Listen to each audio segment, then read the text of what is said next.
Welcome to another edition of Meet My Friend or Friends with Daddy Porter. I'm here today with we're gonna have a conversation about fatherhood, barbecue, all kinds of stuff here with my friend Darren Carter. He is in Cleveland. He's from Cleveland, so we might delve into some Cleveland sports here too. Um, I love these morning ones because they get me up early and they get me set early. So it's really cool that Darren was able to talk with me over lunch. And again, it's appropriate because Darren does barbecue, I believe, as a side gig, but we're gonna all find out right here soon. I'm drinking a. I wasn't gonna. This is gonna be my first show without having a beer, and I decided not. So I'm drinking a Hoppy Wheat horse face from Carbon 4 Brewing in Madison, Wisconsin. So without further ado, it's time to talk to Darren. Let's jump him on here and go from there. Hello, sir. How you doing? I'm good, man. How are you? I'm trying to share this right now. Okay. I'll talk a little bit and then you can jump on that. But, yeah, let me see. Okay, watch party. Here we go. Your watch party is about to begin. Woo-hoo! There we are. All right, we're watch party. So Darren and I met at Dad 2.0, and I don't know that this year they were giving out shirts at the end, so I grabbed like 3 of these shirts, so I got them all. They're like my dad's shirt. Oh, right. They're like my dad's shirt, so I can put it on. You know what I mean? I got one that's pretty good, that's not damaged, but the rest are just for, cooking and just slopping around the house. But they're very comfortable. But this is where we met. Yes. Many moons ago. Yeah. But I'm not sure which one. I was on last night with Joel, and we couldn't figure out. Well, we figured out which one we met, but we couldn't figure out how many we went to because after you go to 3 or 4, they just all start to match. It's like I go every year. What's the big deal? So our first one was in DC, well, the first DC, 16. Okay, and that's where we met. Yep, that was where we met. And then I was in DC. Then I was in New Orleans. I'm on an every other year plan. It seems like went to DC, went to New Orleans, and then went back to DC. All right, so that's good. Yeah. So I've been 3. We were just in DC before the whole COVID thing moved in. I mean, looking back at that, man, that was good timing. Good timing. Because I only know one person who that was at the conference that tested positive. We can talk about that after. I don't want to say his name, but so there wasn't anything going on there as far as that goes. So, but it was scary coming home and being like, oh, because it was like, I mean, it started swirling right after that. I mean, it was swirling before, but you know what I mean. One of the first cases, one of the first few cases here in Cuyahoga County in Cleveland, Ohio, was somebody who came from a conference from DC. Oh, and they was like, it was over 50 or 50 and over, came from a conference from DC in Cuyahoga County. I was like, well, it ain't me, y'all. I meet all the requirements, but it's not me. But right. Unfortunately, a little sober moment. I want to get on the soapbox for just a little bit and understand that I'm sure most of your viewers would know how serious this is. I just got a call this morning that a childhood friend of mine passed away because of COVID-19. I didn't even know he was in the hospital. I'm not going to act like we talked every day. We would see each other every once in a while. You know what I'm saying? But there's somebody that I grew up with. He was down a block from me. And I'm 50. He's maybe 52. That's young. We're not old. Mm-hmm. But I guess from complications, and so that was not a call I wanted to wake up to this morning. So please, government aside, politics aside, who you like, who you don't like, I don't really give a hoot nanny. Just be safe. Go out and protest. I don't care. Put your damn mask on. You know what I'm saying? This is, stop making comparisons of swimming pool deaths and car accidents and this stuff. We can control the spread of it. We can't control a pool accident. We can't control car accidents. We can't control all these other things. But this, we can have some type of control over if we're safe. So I'm off my box. I'm so glad I get to talk to you today because I need a lightheartedness. I need some laughter in my life right now. So thank you, sir. Yes, but I was asked last night about how I'm getting through it and what I'm doing, and this show was the first thing that I cited because it takes me out of the whole news cycle thing. And I don't know if you know me that well, but I am a big news guy. I'm one of those people that can't detach. So this is not a good thing that you can't detach from.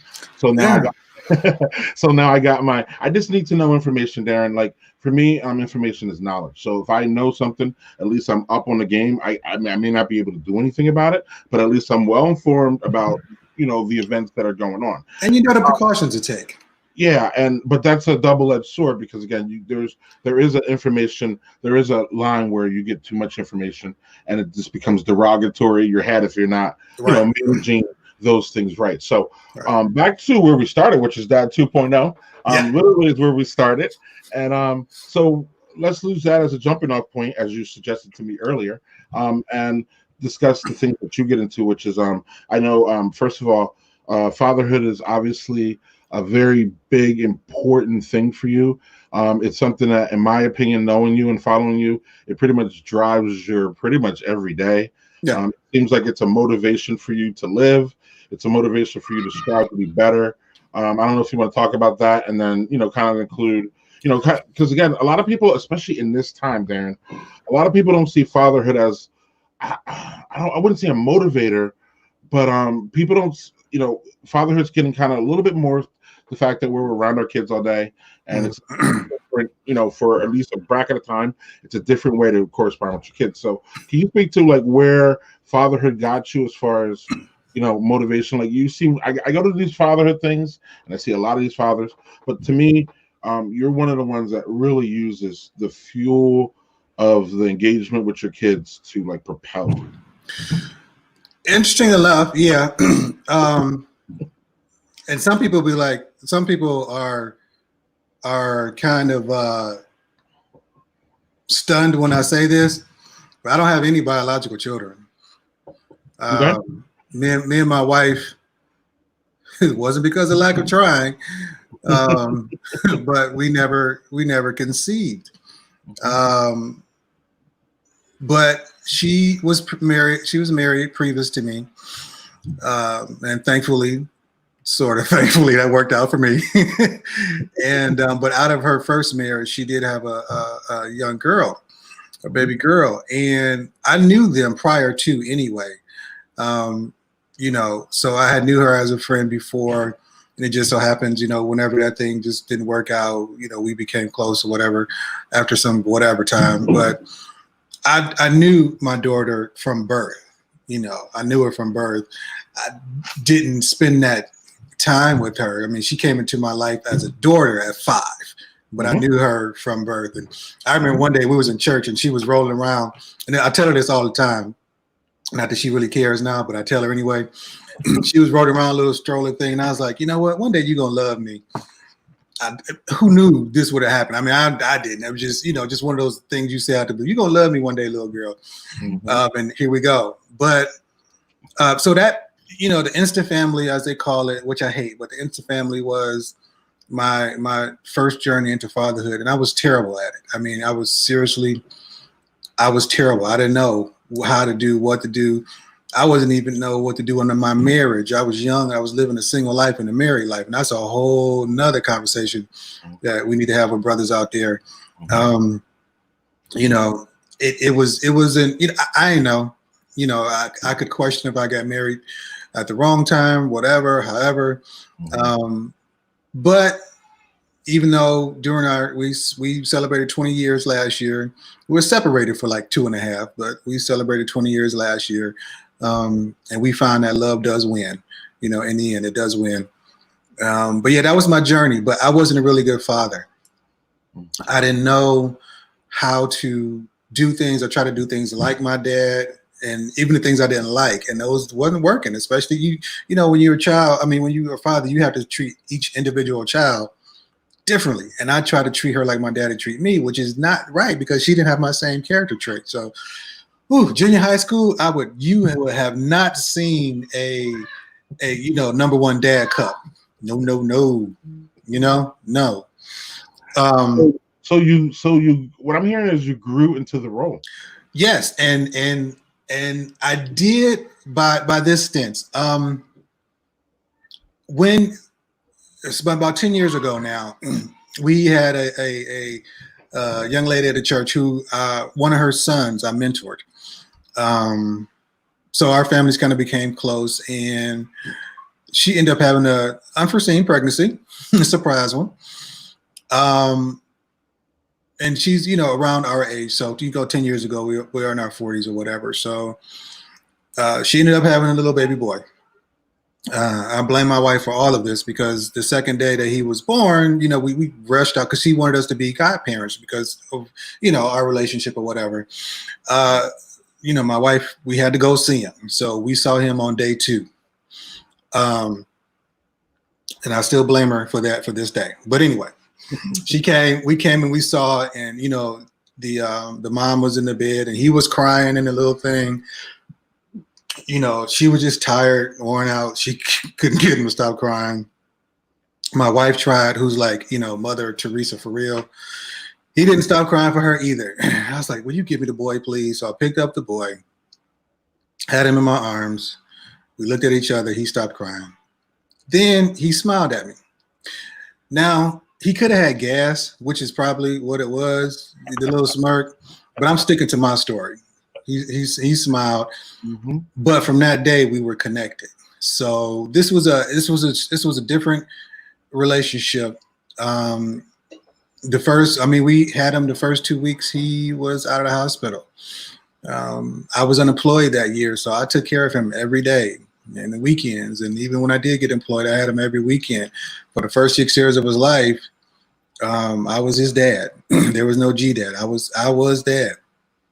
And it was him, seeing him from birth, doing that, taking care of him, walking him, because he was colicky, walking the halls with him, doing the diapers, being with me every day, going to this. That's when I started to mature, and it became to make me a better father, which helped me with my daughter. I mean, there's a video I got on one of my old YouTube channels, us doing some things. I mean, we're really cool now. We can talk, we became good friends. I mean, one of my best memories with my daughter now is we were at the Cavs championship run. We were at Game 7 downtown. It was a watch party outside.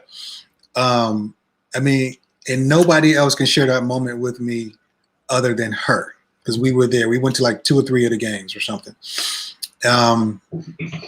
But yeah, he was my mini-me. He helped me do so many things and learn so many things about parenthood, about fatherhood. Again, made me a better father. It was because of him I got into the Cleveland Dads group, which eventually led me to Dad 2.0, which eventually led me to you. And a former Clevelander, now Indiana dude, our brother and friend Creed, introduced me to Cleveland Dads group from that, because we were on the Dad Bloggers group. He found me there. But I do a bike event every year. Couldn't do it this year, but we do a bike event called R Get Up. And basically it's a family bike ride for about 5 miles. This is pedal bike.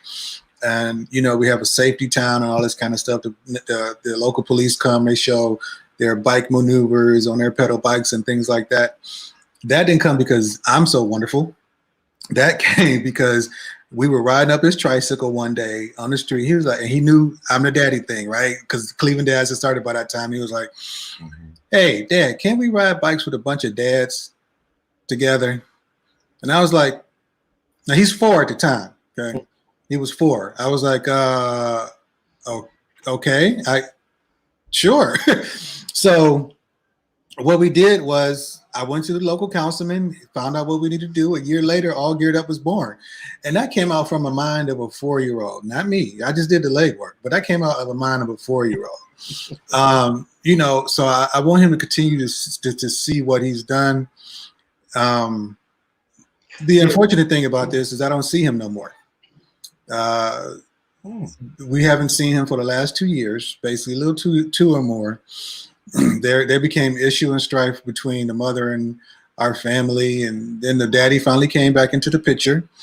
And then some things happened to where there was a huge misunderstanding, but the writing was on the wall in the first place. And I haven't seen him. Well, let me we haven't had any real direct contact with him. I did see him earlier this year. We just happened to be at the same place at the same time, and his mother basically wrangled him up, pushed him away, and called the police on us. So that's if I can say what's the most hurtful thing in my life right now, out of all the good that has transpired, Correct. it's a stab in the heart that continues to twitch. It just continues to twitch. But you know, he's 10 now. He's 10 now. He just turned 10 this year.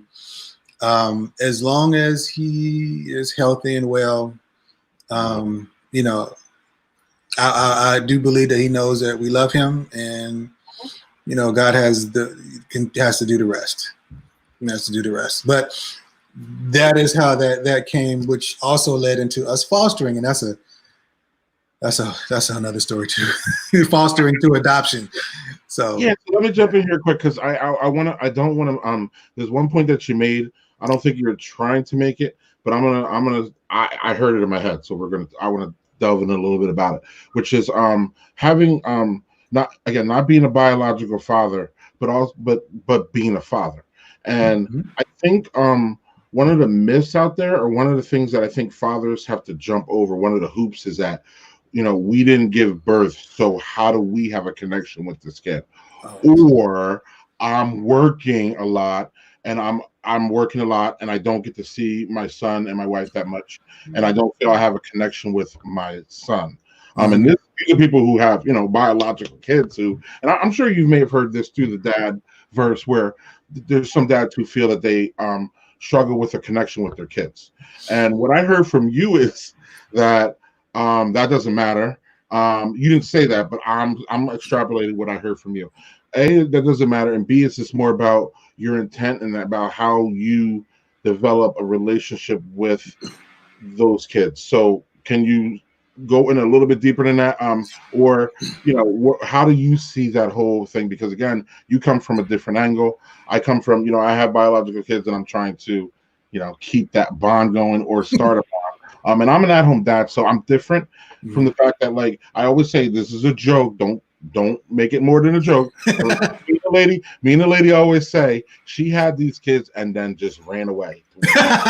Like, so I'm, you know, I never had that issue of like connecting with my kids. I was always here, and I was always, you know what I mean? Like, we have more of a connection of like keeping ourselves like arm's distance more. Yeah. You know what I mean? But so yeah, can you speak to that as far as again, giving maybe dad's advice about how to make those bonds that they feel that may be strained, and again, you already, you know, so I'm just gonna you know, a lot of times in life, sometimes we like, you know, sometimes our best friends are better than our closer family than family. You know, sometimes that you can have that because you can't choose. You can't choose your family. Look, it's hard for us to love some of our family members. We got to be honest about that. And they family. So it's no different. You love who you love. You know what I'm saying? It's and who you put in what you do. Getting connected with another human only takes a moment, and it can last a lifetime. Staying connected takes work, but loving a human, wherever he or she may have come from, it didn't seem difficult for me. This was a boy. I can't tell you. I mean, when he was in my arms, right? Not that I didn't have a connection with Bree, but I didn't understand. I didn't know. I mean, it was hard. It was. You threw me in the deep end, and I don't know how to swim, and I'm still drowning, but somehow I'm alive. That's how I felt with my daughter sometimes. And we didn't get a connection until it didn't hit for us until later, because I was out of the mindset of trying to treat her like me. But see, that was my fault, because I was going, and here again, we have to be honest with ourselves with our own insecurities and our own downfalls. I mean, I dealt with ADHD, or still deal with, but I didn't know back then I was. So I'm treating her out of doing stuff or not doing stuff that I ain't doing, would have been doing, should have been, all kind of stuff. And I wasn't even honest with myself or how I am. So that just called. I mean, she looked at what I couldn't do or do, and I'm gonna argue it and fuss at her for that. Right. She saw it before you saw it. Right. Yeah. So, that came to a point that I had to be like, oh crap. And I had to literally one day we were sitting at the table, we was eating Cheerios, or I was eating Fruit Loops or something. And I just stopped. I said, sweetie, I'm sorry. I am. I didn't realize, and this is started after I got diagnosed. I'm, seeing somebody taking medicine, trying to figure out what's going on with my life here. And I'm like, I'm sorry. I didn't mean it. I didn't understand. I would do my best to make this all up. I would do my best to be a dad that you need. And I'm thinking we're going to have some big moments. She's like, okay. I'm scared. I'm halfway palmy sweating, thinking of what she's going to say. She's like, all right. We've moved on since then. And when my godson came in, of course, how that changed things, our connection, it was just organic, it was just organic. And I did not basically want to see him fail. And there are things, there are elephants in the room that nobody ever wants to talk about. I didn't want him to see him fail as a Black boy, and dealing with his brother. They had some, bad choices. Not that they were bad people, but he had some bad choices and got him in trouble a little bit. You hear that, right? Okay. So, there was that, okay, I am going to protect you as much as I can, teach you as much as I can, and just love on you and appreciate you and let people know that, let you know your worth. Okay, they're not gonna stop. Hold on one second. Hey, y'all, come here. I love life. Okay, so this is my son, Cameron. Say hi. Hi. All right. Hi. So that's Cameron. And this is Miss Lori. She's our god grand. Say hi. Now, my godson's brother, who I told you I mentored, this is his daughter. Oh. This is his daughter. Okay. Come on, Lori. Okay. Can y'all go upstairs, please? Yes. Because I'm busy. Zoe, we want to play down here. So anyway, quarantine life, right? Anyway, a better example of this. Yeah. So, but yeah, man. Where are you going? All it does is take time, and all it does is it takes time and the willingness. Mm-hmm. Don't be what they're kids, man. They don't break unless you throw them somewhere, but they don't break. But it's having somebody else's child coming into somebody else's life, dealing with another parent, those type of things. I was pretty grateful. My daughter's father was pretty much, we were on the same level of things on how to raise a child so much. And some of the stuff I didn't handle, of course, some of the stuff my wife handled, but he was always in the loop. If he felt any kind of a way towards me, I never knew, which I appreciate. And I tried to encourage that relationship with her any way that I could. So I didn't have too much of that issue of another parent in the mix until my godson issue came up. And I told you about that. So, but from there, my wife always wanted to foster. And at the time that we were separated, she did sign up to be a foster. We eventually got back together. And of course, I had to do the same, which I was fine with at that point in our life. And we had a little foster. We called her Chocolate Muffin. We knew she was going to not be with us. We had her at 2 months, and she left about 4 or 5, about 6 months in. But we're her godparents, so we still see her. And then my first one, the little boy that came in, he came to us a month in, and this was a total different situation because unfortunately his mother she was in the street, so she didn't really do anything, and it was quite easy. She was in the foster care system herself, which is a whole nother different story how that works. But thankfully for us, it was a easy switch over, and I think a conversation that my wife had with her at one time about him being family, him being treated well as best as we can be, maybe helped, because she did not do the things she needed to do to keep the rights of him. But for that, I'm thankful because he's in a loving home. He's getting provided for, and we're giving him the best opportunities that we can. And for any child, that's why we're so fervent and advocates for foster care and adoption. Everybody has love to give.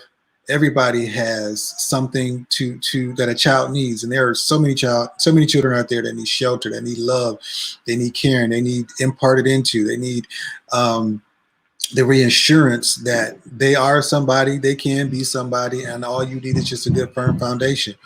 And even though it hurts when they come in your home and come out of your home, we live under the assumption of hopefully if we can plant some type of seed that can grow. If our love plants some type of seed that can grow and flourish and make them, better citizens as they grow older, then it's okay. That'll negate. Well, it doesn't negate the hurt, but it helps. You see what I'm saying? Because as soon as you step in my house, you are, your family to us. Yeah. And we love you no differently.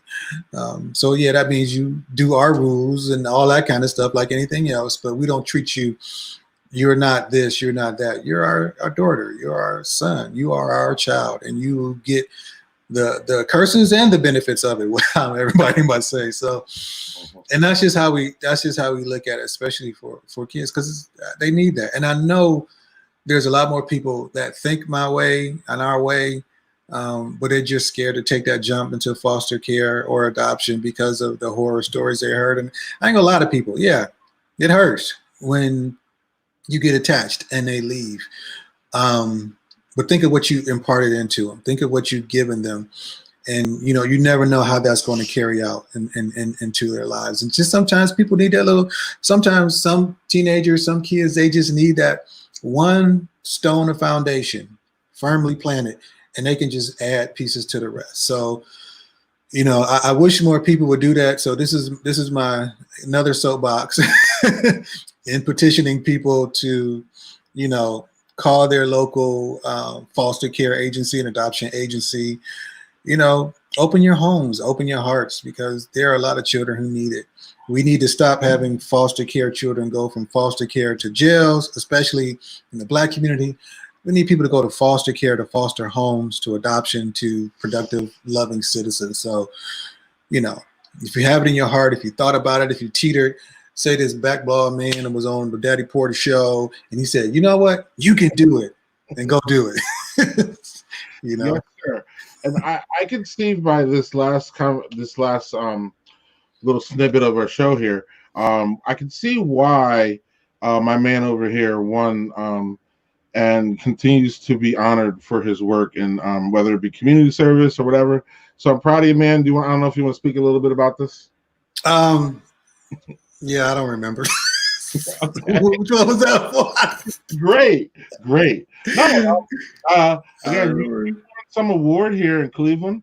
Okay. This was it was called Run Towards Danger. What happened was, this is company here in Cleveland, Cuyahoga County. What they wanted people to do was nominate people who run towards danger, basically run towards the fire, because their marketing company is called like Firehouse 19 or something like that. Yep. And people who run towards things to help out and do. So my wife nominated me. I was like, sweet. So what happened was they were going to give, there was a 1, 2, and 3 prizes. And they were like, I came in second by 1 vote. And instead of the second place getting like, something small or whatever it was, they said, you know what, we're going to do a little bit something different, because we like the work that Darren's doing his Cleveland Dads group and doing all this. We're also going to, because I think the first prize winner got received $500 and also received $250 towards a nonprofit of their choice. So what they did for us in Cleveland Dads Group's name was also gave $250 to a nonprofit of my choice, in which that went to a nonprofit I worked with called #FosterCare. Here we go, foster care. So a young lady here in Cleveland that tries to do a lot of things for foster youth. So yeah, I was kind of excited about that. They were like, we were just so smitten by his story. I mean, the guy who won first, I mean, he was just like, wow, you could not. I'm surprised I didn't get that close, But yeah, there's like we really enjoyed what he was doing and things that's going on, and we still want to, at least give the 252 and nonprofit of his choice. And I thought that was pretty cool. Nobody looks for well, some people do, but it's nice, first of all, that my wife thought enough of what I do to nominate me, and then two, to come one vote away from the real big thing, but still to be able to have something go to one of the nonprofits that I support. So thank you. Yeah, that was pretty cool. That was pretty cool. Yeah, I do my You do your homework. I do my homework. And when I found that, I was like, oh, I didn't even know. And then I don't know if people look at the day here, part of the reason why I believe my man missed it here, where is it here, is because this happened like early last year, early 2019. Yeah. And I mean, January 2020 seems like 20 years ago. So I think if 2019 January feels like a decade ago. So right. Hey brother, I'm not even because again, I did a Google search of you, and I was like looking around, making sure that I covered everything, and I want to ask you questions because I want to make sure that I give, part of this is making sure people know who you are. So that requires me to ask the right questions sometimes. That's a good reporter. Well, you got to excuse me. My lighting sucks here. I'm gonna have to change my lighting a little bit. All right. I think you look good though. But no, so I wanted to make sure that we touch that one. So a little thing that we had going on, and some people at that 2.0 shows, and again, I'm an open book here. So my man here is into some barbecue, and the reason I say about that too is because I got chewed out of that too, because I was in Cleveland more than once, and within a calendar year. See, I totally forgot about that until now. Right. And I didn't call Darren. I didn't even text him. I was just like, I came from an angle where like I think my man is busy and I'm just gonna get in and out. And Darren was like, "No, nah, so I got screwed out at that too by like, again, and that shows, in my opinion, I love you for this because I love the openness, I love the bluntness, and it actually shows that you actually give a shit about me, which I didn't even think about you. So like it was that's a little inside thing. It was hilarious, and it was not hilarious. It was serious from a friend's standpoint because I was like, man, I can't even say anything. I apologize as a friend to you, but on some level it was funny because like people around us were like wow, like they just see you calling me out like this, and like people were like shocked. It was funny. I tell people all the time, look, of course my wife is like, oh, will you shut up? But I'm like, look, man, you in my town, you don't need, look, the weather turned gray or a raindrop came or, somebody did something. Oh, I'll throw something on the grill for that. It don't make, I don't really care. Mm-hmm. But, I tell people, look, if you in my town, and if you're in my town and I got some time or we can hook up, dude, door is open. The door is open, and I'm honest about that. And somebody, especially you, dude, I was like, you were here twice. You were here. I mean, you were downtown, and that's like 15 minutes from me. On I-90, hop up the highway, 15 minutes. You could have just came, said hi. I could have gave you a plate, and you could have went on. And I was like, "Oh man, he didn't even call me." And I'm like, "How dare you share something that you in Cleveland?" And I'm like, "What? So yeah, but yeah, man. I mean, yeah. I mean, Worst part I about love. it. Worst part about it was that like after you said that, I actually because I knew that you were cooking, but I didn't know like to the extent of what the hell was going on. So then after you're like, I could have got the worst thing you said to me on when I was leaving was I could have hooked you up with barbecue. Like that was the worst thing. Like that, Yeah. with all due respect, man, I love your friendship. We're friends, it's great. But like when you said I could get barbecue and then I didn't, I was like, dude, that's a big fail. Like you failed on Huge, so many huge. levels. Right? See, I mean, now I've always loved the barbecue. Now, my dad, Yeah, let's talk barbecue. I used to watch my dad barbecue. You know, when we were young, when I was younger, he did it so many differently than I do it now. But just the point, you know, everybody loves the man use queuing. You know, he got the good stuff. You know what I mean? He got the meat. You know, everybody else has got the sides, but the star of the show is the barbecue. You know, I just loves how people like, you know, chewing, everybody good, whether they was lying or not, they said it was good. And I love to see what my father put into it. Now, he was not a pit master per se, as what we would think it is. He just did it on holidays, you know, 4th of July type stuff, these type of things. And as I got my family, I tried to do that as well, you know. Be the man in the barbecue, get the grill. That's fire. You know, Eddie Murphy, Delirious, or was it Raw? He was like, that's fire, you know. Yes. Okay. Yeah. You know, thank you. See, somebody remembers. Thank you. Right. So, yes. oh, wait, I'm looking at the comments here. Matt was like, just saying, I always see Darren and his family when he comes to Cleveland. Yes, he does. Matt Schneider always does. I don't see any. Oh, that's on your. Are you? Oh, he threw shade on you. But I will say this though. I will say this. He hasn't come over for barbecue yet. That may be my fault. I think we just kind of met. So next time he comes to Cleveland, it's barbecue. So your love of barbecue came from your father? Yeah, it came from dad. And you know, you just ran around the house on the grill. So I did it. I did it just like that to start. But then for some reason I started getting in these barbecue shows and I started to want to learn different things, and it became more of a passion because I wasn't bad. You know, if you taste my food then and taste it now, it's a total difference. It's like LeBron James, you know, St. Vincent, St. Mary, LeBron James now. Two different beasts, you know what I'm saying? Oh, they were both good, but just two different beasts. So right. But I got to loving it and seeing how people reacted. I was like, well, can I do this better?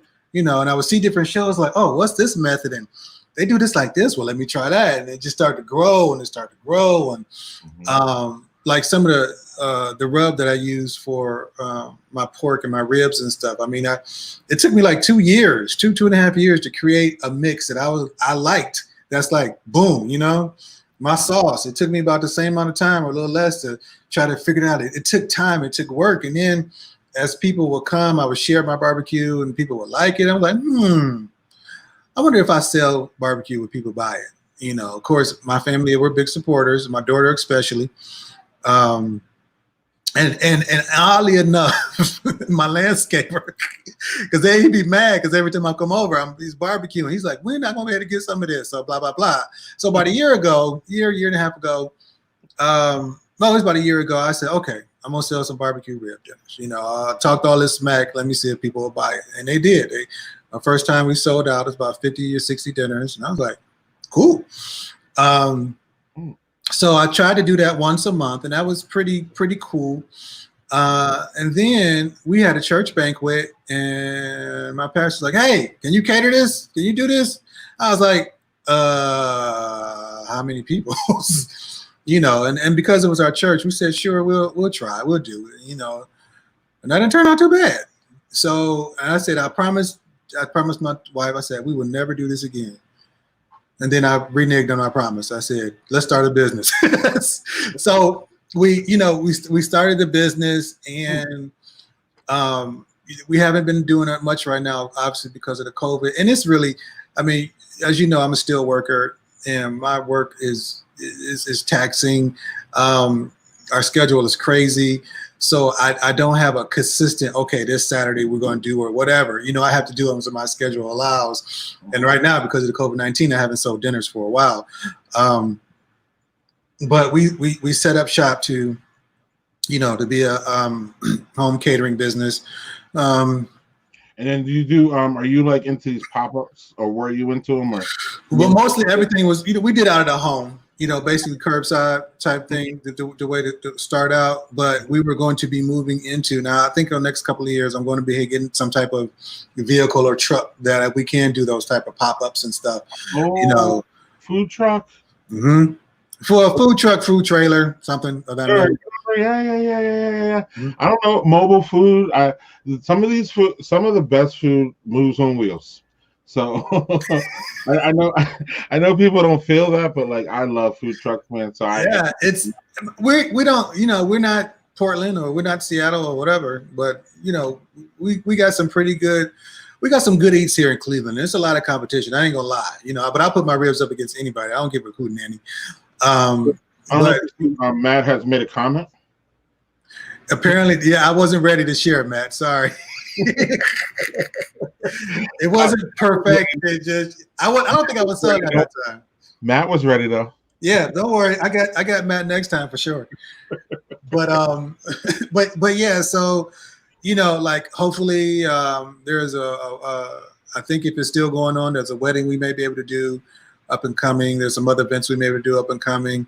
And in my specialty, I'm not you know how when people say they're barbecue, but they do everything. I mean, just like not only their barbecue joint, it's like barbecue joints here in our city. They call themselves barbecue joints, but you got wings, fried wings, and all this other kind of stuff. Me, mm-hmm. I'm strictly, you know, like I say, Texas style barbecue. You're gonna get brisket, you'll get ribs, you'll get some real chicken, you'll get some pulled pork with me, you'll get some sides. You know, if you want some other stuff, we can get that for you. But if you want barbecue, you know, that like Texas style, great barbecue, of course, with my Cleveland twist, which I call it, then that's what I'm here for. That's what and I guarantee you won't be you know, well, I can say I guarantee you won't be dissatisfied, but somebody will. You know, I don't like everybody's stuff, so I really don't. Sure. You know, everybody not gonna like my stuff, but no, but you make it to a hit where it hits you know, a good amount of people. Yeah, and that's it. That's it. I mean, like I said, I'll put my things up with anybody, and but I make some good food. I'm confident in my food, but that's because I took so long to perfect it, or I'm not even say perfecting it. It took so long to get it to where I am because I'm still trying to perfect it. I mean, what is this, May now? This is May now, right? Because I just don't know anymore. Are we in May? Right, if not for COVID-19, in April I would have been down to partake in a weekend class with Myron Mixon, and I don't know if you know who he is, but he's a huge dude within the barbecue community to a point. I mean, he's the most winningest barbecue dude, you know, on the competition circuit that there is. So he has all these shows, Barbecue Pit Masters, and all this kind of stuff. He's, you know, if you're going to go to somebody, it's like going to a camp with Jordan or LeBron. You see what I'm saying? Right. Because I want to up my craft. You know, you want to put into your craft and your passion that you can get better. I want to get better every day so that people will continue to like my food, that people will continue to want my food, and that whenever I retire some years from now, I can make this, you know, my full time, because I would prefer to do this full time now, but I hear you. Gotta work. It's a nice side gig, and Matt says he'll be back, so there's your warning. Cool. So on the same line as barbecue, and obviously it's your side gig. So once the COVID thing hopefully washes away, like somebody said they wanted it to, but you know, once we get past this phase and we get back out in the Cleveland area, so what do? I just call you, and you know, because it says catering here. So if I got an event, unfortunately, we're going to be, again, some people might be able to mix it in, but we're going to miss graduation season. And I know that might be a good season for you to, like, you know, to get some calls and to have some people. So try to put me in. I'm a person who wants some barbecue. COVID is done. how do I get in touch with you, and how does all that work? Either way, like you see on the website there, I'm on Facebook. I'm on Instagram. Carter's Barbecue 216. Of course, you got to have that Cleveland in there. That 216. My phone number there. And hey, can you play that video while it's playing there? Will it play there? Since we got time. Do you hear it? I can hear it. Yeah. You can mute it though. It's going. It may not. I may not go. Okay. It's going but slow. Yeah. Well, never mind. They can go. Look, they can go cartersbarbecueonline.com. They can check it out. Right. And there's a yeah. But what does that video? What does the video? Well, it just shows me preparing some food and type of food that you can get. You know, if you go to the price page, it also shows pictures of my food. You know, some people eat with their eyes first, but yeah, either through that or giving me a call, and what we'll do, we'll talk about your event. And we'll see what we can do in the sense of how we can help service you. You know, whatever we can get, we will. And you know, from 10 to 100 or more, we'll deal with it. We'll deal with it. Well, that's excellent, Darren. So that's your main side gig, right? Is a barbecue. Yeah, that is my main side gig, and right now the only one. And again, there's a fatherhood twist in that too, because you know, with your father. So your father, what you're originally from Cleveland, right? Or born and raised, man.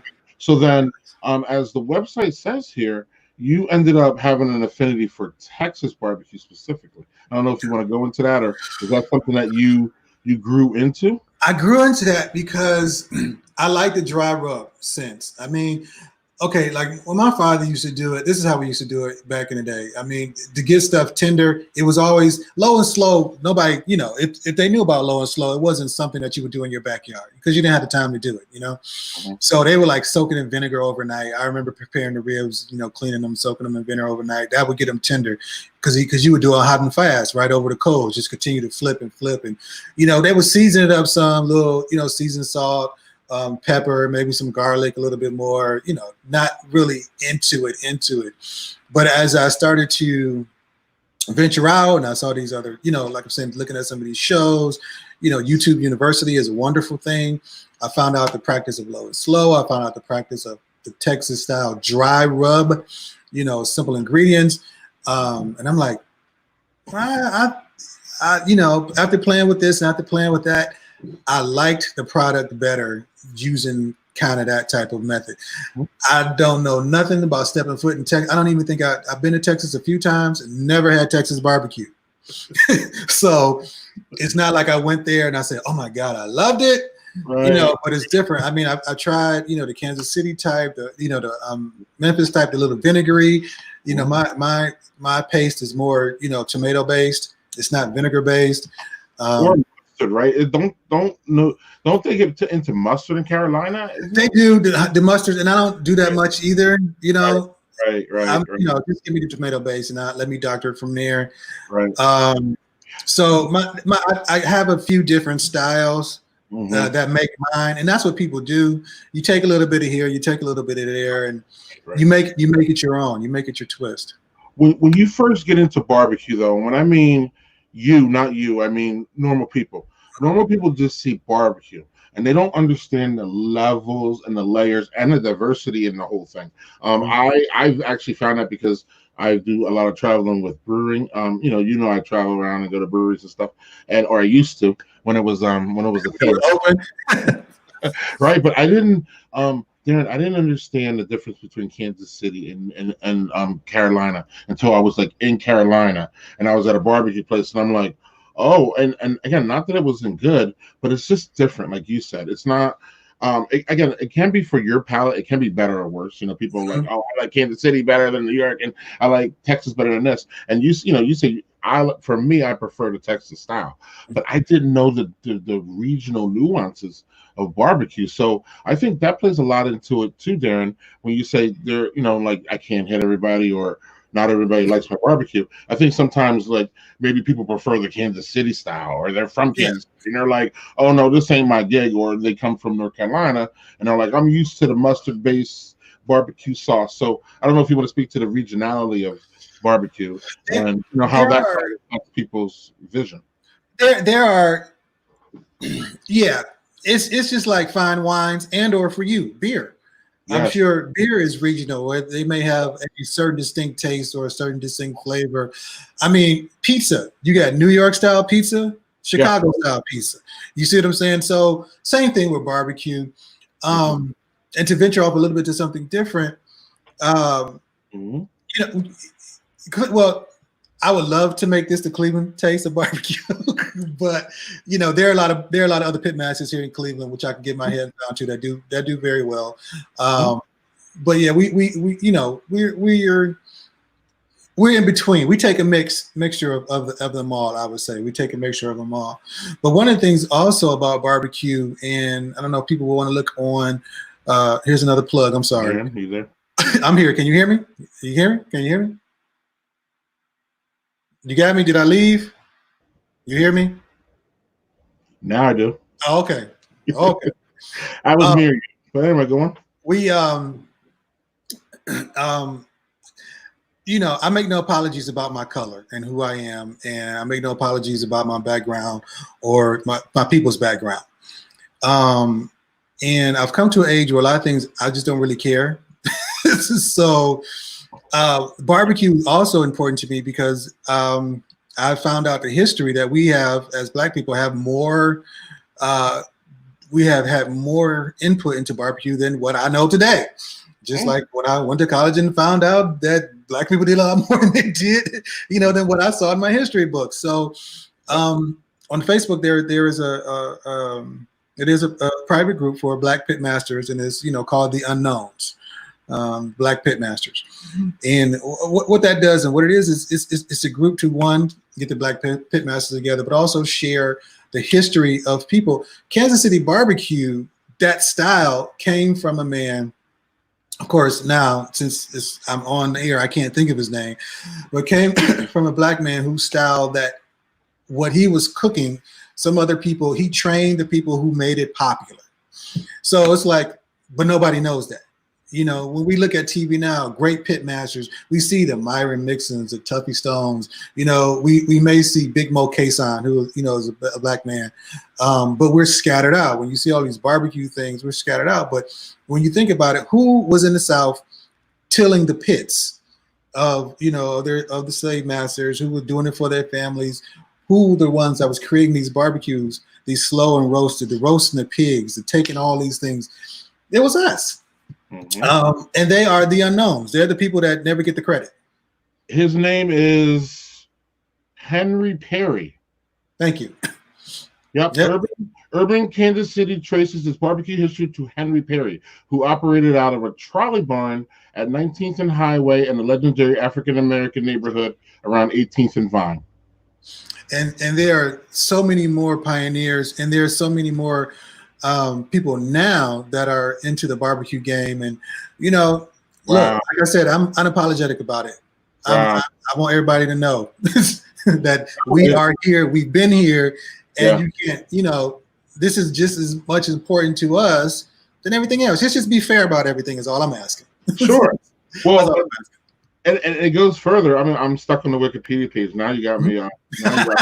See, we had a history lesson today as well. Right. Look at this. It says Perry's restaurant became a cultural point during the heyday of Kansas City jazz. And jazz is another form or another angle where I don't think people have the appreciation of the African American community that our influence on that. We can talk about rock and roll too if we want to. We can talk about all different kinds of genres. People will be mad if I start talking about rock and roll and Elvis. Right. But jazz is what I think people can relate to and understand more, because a lot of contemporary and past jazz people are Black, and so but it's just interesting how again, the culture of barbecue, and then jazz got all mixed in. And again, we can just think about New Orleans too. I mean, they got their own thing going on with jazz and food, and and the history of Black people and all that. So no, I thank you for that history, and I thank you for importing that here so everybody can understand and see. It's a big. Again, we're a big tent, and some people don't want to see that. America is a big tent. We are supposed to be the melting pot of everything. So everybody needs to be acknowledged about what you put in that pot. Absolutely, whether it's good or whether it's bad. I mean, how can you heal a wound if if I get cut, if I just let it sit there, my arm is going to rot off. I'm going to have to do the appropriate things, even if that means, digging in it to get the infection out, which is going to hurt, but it heals afterwards. And unfortunately, I think we're at the point where the country doesn't want to dig out their infection and deal with it. But, here again, if I'm probably anti-American to somebody right now, but I'm not. I just, it's real. I mean, this is how we deal with families because, you know what I'm saying? It's how you deal with families. America was grown on protests, so whatever. Yeah. It was grown on different ideas. It was grown on people saying, this isn't our, we want to lift this up. We want to make it better. We want to improve. Again, that's the American ideal to me. So dissent is part of it. If there is no dissent, we might as well be China. So that's right. Or North Korea, again, like voices are we are our collective voice. I mean, I'm saying all these platitudes and cliches, but I believe all that to be true, and I believe you believe it too. I do. I believe that, but other people don't, and that's to me that's the problem. Yeah, right. So, Darren, before I let you go, because you've been an entertaining guest, and obviously, if people have been watching the whole thing. You got kids there. We got quarantine time, so we're gonna have to get back to that. But I just wanted you to I wanted to make sure that we talk about Cleveland Dads Group here just a little because obviously it's something that touches your heart. And are you guys doing it? What are you guys doing during this quarantine? Are you guys staying in contact? Are you staying in contact with some friends? Are you guys doing anything virtually? What's going on with Cleveland Dads Group? Or are we just taking a hiatus and we can't get together? Or because in Madison we're not really doing much from what I see, but I'm a little bit far from the group because my kids are teenagers. But there's really only so much you can do at this moment. But so I just wanted you to speak on that before we haven't. Yeah, we're not doing anything right now. I've been reaching out to some of the groups to see about getting something virtual going on. It's the gentleman I helped started with me. He kind of phased out a little bit. I'm looking for some help with leadership, honestly. Always. And that's kind of where we are. Yeah. It's a rotating thing though, because I'm with you, man. I started Madison Dads Group and my kids have gotten older, so it's hard for me to connect. And Eric Jacobs has come in and done a fantastic job. But without him, I'm not sure where we would be today because, again, it's just hard. And especially, during COVID, whatever you guys are doing, whatever you're doing. But so I don't know, man. I think City Dads Groups has one. I'm not sure. But if you ever need a Zoom, I do. The Zoom thing, yeah. If you need a Zoom thing, I got one for you in case there's being busy or anything. So I'm just put it out there. I don't even use it. I just bought it for this time, and I'm going to get rid of it once it's done. Or maybe I don't know. Maybe we need to do more virtual stuff when we're, the virtual thing is great because at least people are connecting.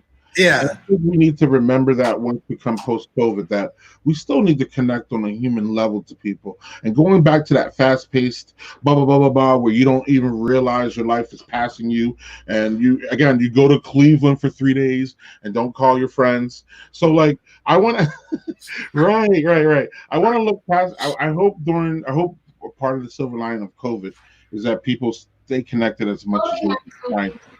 So that's my little speech. I was off my little box, but that's fine. You let me have 4 of them, so that's my thing. This is your show.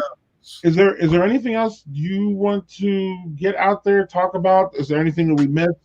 I'm not rushing anywhere. Again, like I said, I ain't going anywhere until Monday morning for supermarket. So I can sit here all day and talk. I know you're busy. So if there's anything you need to wrap up on, let me know. And you got we're those things that we talked about are those things that are. Go ahead, Cameron. Come here, let me show them what you wanted to play with. You know, those are my major arteries in my life. You know what I'm saying? Those are my major arteries. This was part of a costume I had a long time ago, so now he wants to. Whoa! Okay, it's plastic. Yeah, plastic.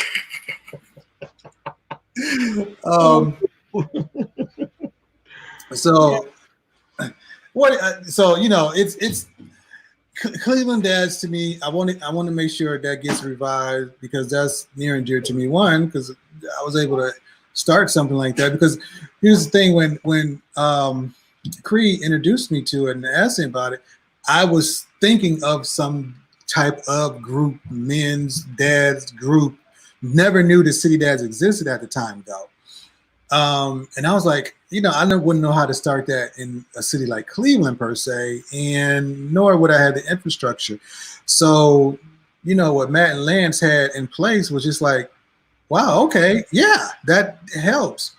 And it can be and do so much. I mean, we have helped sponsor some things. I mean, we do Donuts for Dads here, in some local daycare centers.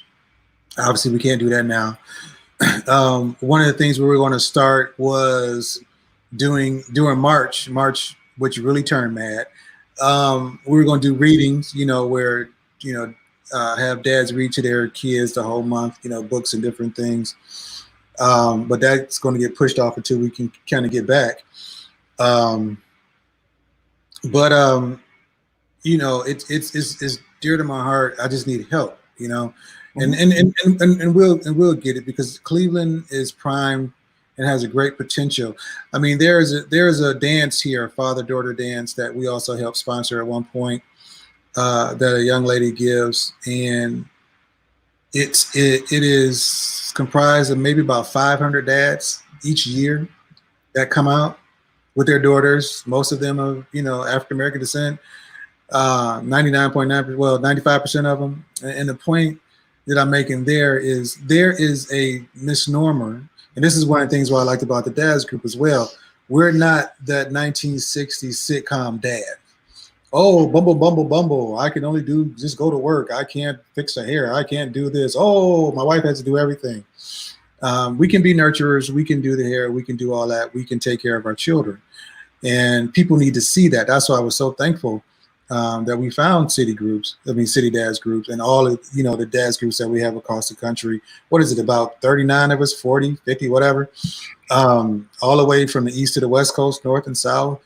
And it gives people, gives people and shows people that dads are involved, you know, especially in the Black community. Deadbeat dad, or my dad went to the store to get a pack of cigarettes. He, you know, man, I never lived that reality.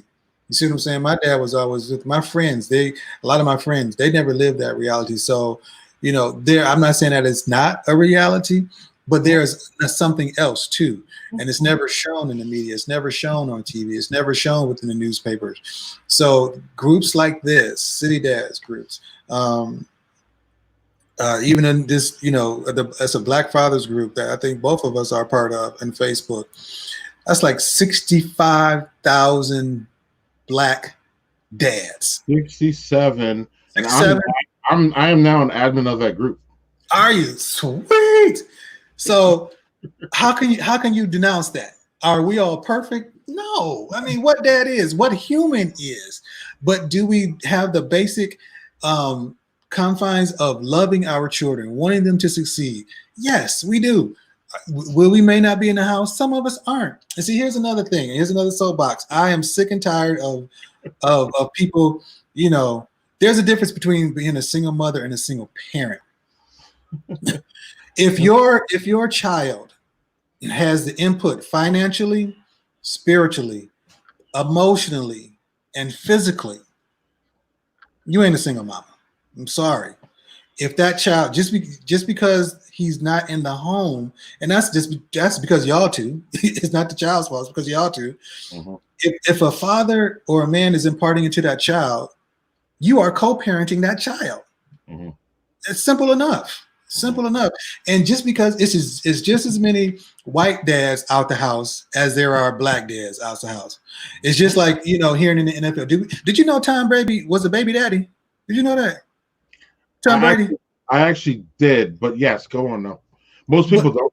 Most people don't. I didn't. And I was like this day old when I found out. I was like, he a baby daddy? He had a baby with, I think, Bridget Moynihan, I think her name is. I don't know who it is, and but then he jumped to Giselle like real fast after that. Like, I'm not telling you what happened. But who gets put in the media about having kids and all that kind of stuff? You see what I'm saying? So there's a narrative that there's a narrative that needs to be pushed for black dads, and there's a narrative that just needs to be pushed for dads in general. Are there some butthole dads? Absolutely. And they butt need to be put in jail. Whatever they need, if they're not paying child support, they need to take all their money. Absolutely. But are there deadbeat mamas? For sure. And by all accounts, Tom Brady is a good dad. We're not saying that. We're just saying that the narrative of him, having a baby out of wedlock or whatever happened and then getting married and all that, it's pushed away. Yeah, it's just not a narrative that we hear with Tom. So yeah, so that's my point. And and that's what Cleveland Dads has afforded me to do. At least about being in the forefront of that and everything, about showing that fatherhood is not like you think. Whether I'm 50 or 25 or 35, fatherhood in all our communities is not what you think. We're not the bumble dads. We're not. And if you can't see that now on off media, like the second side of media, which is the YouTubes, Instagram, Facebook, with places like dudes like we know, like Dude Dad and the Holderness family and so many other people, Dad 2.0, Life of Dad. I mean, oh my God.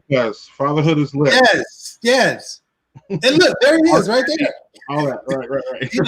You can have a good that's right. I mean, it's so many. Poppy Tribe. I mean, I haven't seen or heard from him in a while. I got to check on him. Poppy Tribe. I haven't seen him post anything recently. So let's reach out to him. Fatherhood. I coined this term. Fatherhood is a responsibility. Respect the responsibility. I don't know where I came up from, but it's I pat myself on the shoulder with that. But it is a responsibility to respect it, and the way you respect that is just being the best you can for that child, offering them the best that you can, supporting them the best that you can, doing what you can. You know what I'm saying?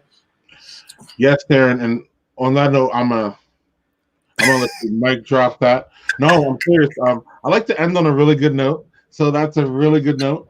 Fatherhood is, what was that again? Fatherhood is responsibility, and fatherhood, respect the responsibility. Respect the responsibility. Yeah, embrace it. Mm-hmm. Right. Darren, it's been amazing talking to you. You just made me hungry, so I need to go and eat lunch. It ain't gonna be your barbecue, but I did have a chance at that, so I can't bitch. I had a complete shot at 2 times. Anywho. Darren, thank you for joining me. I do want to talk to you post-pandemic, maybe a couple months in, and get back and remind everybody about your barbecue and check in with you to see how that's going and all that. So thank you for giving me your time and telling everybody your story. Man, look, I can talk anytime, anywhere. I appreciate the opportunity. I believe that testimonies can help, and I've had some experiences in my life, and if something that I can say help somebody, have somebody with some clarity, give somebody a push or a moment of, then that's I am an open book for it, and I appreciate that you have given me the time to speak to your peoples, and it's an honor, man, because here again. You have so many other people to talk to. You had Art Eddie, for God's sakes. I mean, who am I? So, you know what I'm saying? I always appreciate. I always appreciate a moment, and especially with a good friend, because it's not an interview; it's a conversation amongst friends, and that's yes, sir. And I'm not a journalist. I don't even try to act like one. I just want to bring out the best of my friends so everybody can see. So, Darren, take care. We'll see you on the other side, buddy. All right, man. Take it easy. Thank you. Yeah, so that's another great conversation. I love these conversations, especially the morning ones, because again, like I said, it gets me up. I have teenage boys, so they try to sleep longer than me. So when I have a morning show, I get up early, have a coffee, and it just really gets me going. So, Darren, thank you again. I can't say enough about my friends and the amazing that they do. And Darren said, real quick though, Darren said something really important where he talked about when he was doing barbecue and he went to these other barbecue places and he tries to put himself around people who do barbecue great. That's exactly what I do with Dad. That's why I go to Dad 2.0. That's why I go to the At Home Dad Network. That's why I'm involved with the Black Fathers Foundation. It's because I believe if you put yourself in an area with people who are killing it and who are doing very, very good at what they do, whether it be fatherhood, whether it be beer, whether it be marketing, you up your game because you become part of that group and that becomes your synergy and that becomes your motivation. And I'll be the first one to say I'm a shitty blogger. I am not a good blogger. I'm not a good writer, but I still go to the Beer Bloggers Conference and those people have inspired me and Dad too. Shout out to Doug French. He was the one he pushed me to start Daddy Porter and blogging. And I just couldn't, I'm just not really that great of a writer, but clearly I can get behind the mic and just talk and the video camera. So vlogging is where I've been and where I'm at. So I just want to thank Darren again. And tonight we have Vernon Gibbs on Brothers and Booze. Doug returns, and Vernon has a new book out. He's another Dad 2 alum that I met there. So that's going to be fun. He's a cool minivan dad. And then tomorrow we have back to the beer topics. We have the Taproom Travelers. They do fantastic videos. And it's perfect now because you can do virtual videos of breweries that we can't get to now because you need to be staying at home. So, or we all need to be staying at home, not just you. I do too. So, I will see you guys soon. Enjoy your lunch. We will be back tonight. What is that? 9 Eastern, 8 Central. Thanks for joining me. And